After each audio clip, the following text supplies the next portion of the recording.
And now we have arrived at phase 5 of our user experience, applied research and design plus project. So we have already created a low fidelity and a medium fidelity prototype. We have also conducted a user test. As part of phase 5, we will now proceed to do one more full iteration through the design cycle. And after completing this phase, we will have completed a heuristic evaluation, a final prototype, and the design of a user test. So, as part of the first step, a heuristic evaluation needs to be conducted and a heuristic evaluation report written. The aim of this evaluation is to find the design issues. The evaluation is conducted on the medium fidelity prototype.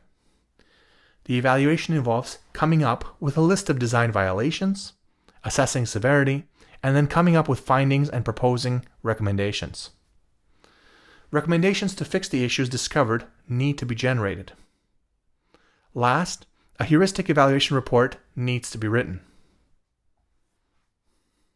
The second step involves creating a final interactive prototype.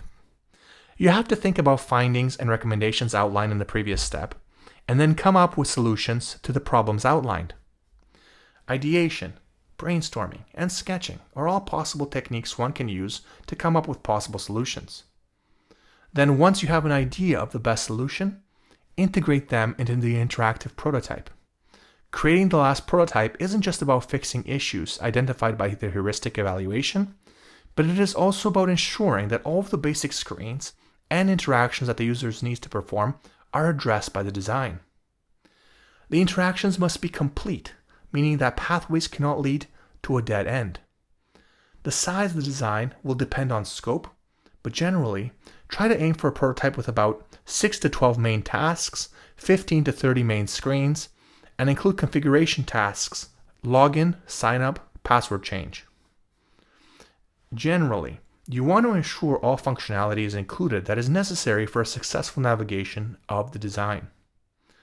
You will also need to apply graphic design to enhance the fidelity of the prototype. The final prototype should be interactive or clickable, but it doesn't have to be dynamic. You'll have to create specific data instances for each screen so that you're able to run a final user test.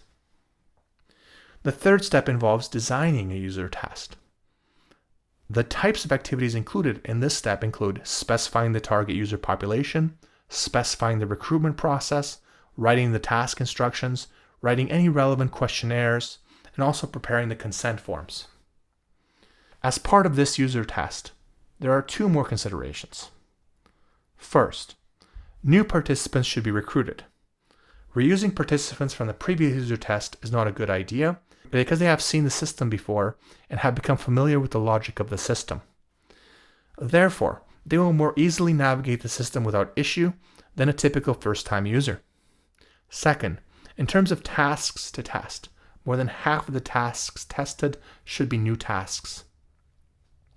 Now, the last point I want to touch on is that user testing sessions can be conducted both remote and in person.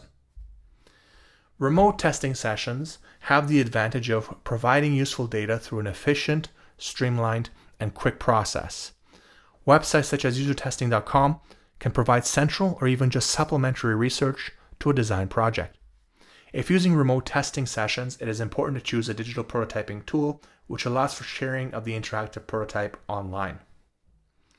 And as for in-person testing, though they are time-consuming to schedule, conduct, and review, they do provide useful data that you would otherwise not have. For in-person testing, you need to set up video recording software or screen capture software in order to catch all the details that you would otherwise forget, which occur throughout a test session. The next section will demonstrate a heuristic evaluation report, a high-fidelity prototype, task flows, and a user test plan.